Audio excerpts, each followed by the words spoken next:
lutte contre les inégalités de santé, sociales, économiques, nous rassemble directement entre l'éducation populaire et la promotion de la santé, puisque par rapport aux valeurs communes qui sont intrinsèques à chaque champ, on voit bien que l'éducation,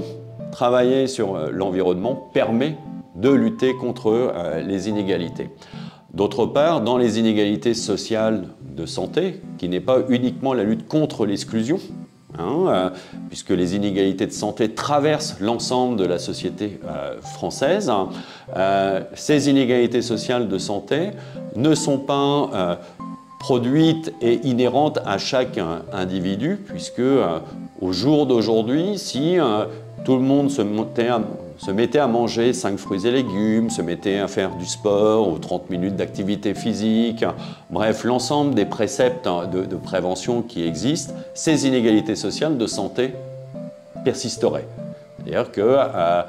donc il y a des choses qui sont très structurelles et qui en même temps, et c'est là aussi où on se rejoint, travailler sur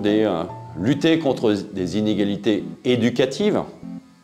permet aussi de travailler sur la lutte contre les inégalités sociales de santé. Et quand on travaille sur les inégalités sociales de santé, on travaille aussi à la réduction des inégalités éducatives, puisqu'on est avec les personnes, on construit avec eux et on émancipe aussi les personnes. Donc il y a une imbrication, je dirais, des inégalités, c'est un cumul d'inégalités qui se fait entre des inégalités territoriales, des inégalités éducatives, sociales, et donc qui produisent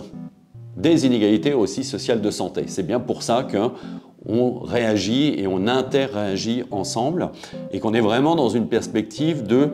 dépasser uniquement l'approche sur l'individu, mais bien d'englober la question de son environnement et des déterminants de son environnement, que ce soit dans un quartier,